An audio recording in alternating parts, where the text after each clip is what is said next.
Okay, welcome back to the channel, everyone. So I'm here again in Bulgaria. If you want to know about our travel, then there's some other videos about that. But specifically today, we're going to talk about the BSA Goldstar. So I did a video on this after the Motorcycle Live show in Birmingham. So if you want to look at the specs of the bike, go and check out this video. So we're just going to focus on some news. So BSA was meant to be manufacturing this bike in late 2021, and then we were going to have the bike in March, but it was then pushed back to June, and it looks like the actual deliveries of these motorcycles being pushed back again.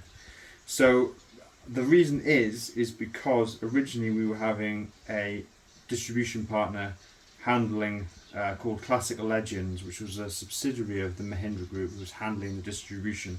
They didn't have a license for distribution in the UK, only in the Indian market. So since that time, I've had some news from BSA. They've set up a new distribution agreement with a company called Lukas Distribution.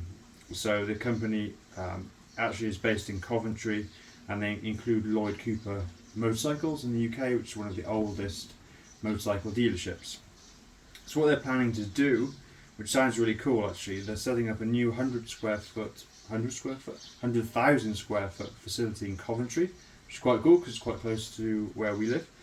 And they're going to have a heritage museum, an on-site cafe, and a biker meetup place. So they're going to be distributing BSA, but they're also going to bring the community in together.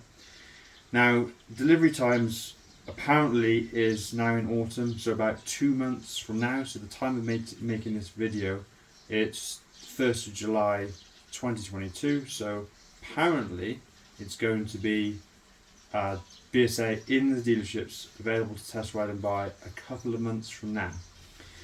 Now, they're not going to have any dedicated dealerships, which is kind of a bummer, but they are going to be using multi-brand dealerships. So you might have Triumph, Royal Enfield and BSA all lined up together and available from the same dealer. And apparently the number of dealerships that's going to be available is 70. So hopefully there'll be a dealer near you if you are interested in this motorcycle. So the other thing I want to talk about, as well as the distribution changes and delivery times, is the BSA engine. So we all know this bike is a design-led enterprise, and engineering's kind of had to catch up with the design. They've made it in the essence of the old Goldstar, and engineers have had to come together to make the bike work essentially in line with the regulatory compliance today, but also in people's expectations of a modern motorcycle. So good examples of that, they've got the reverse sweep needles, so that's a bit of something people have to get used to, and also they've got a little dial in the headlight where the amp meter used to be on the old Goldstar, and that's now the indicator warning lights.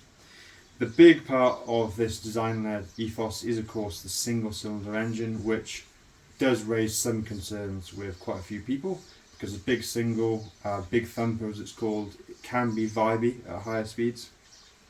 So if the engine's great, and if they balance the engine vibration successfully, it's going to be a fantastic bike. Now, some news about the engine. So people have done some digging, and the engine is a 652cc. It's a 4-valve dual overhead cam liquid cooled engine. It's got a 5-speed gearbox and a drive chain on the right hand side of the motor. Now interestingly, this is similar to an engine from the past on the BMW F650 Funduro motorcycle, which was made between 94 and 99 by BMW. And what is the link here? Well, the engine that is being made for BSA is by Austrian firm Rotax, and they also made the same engine for BMW. So you've got this engine provider who's putting out very similar specification engine, one for BMW in the mid to late 90s and now for BSA. So is the BSA engine based on that particular unit?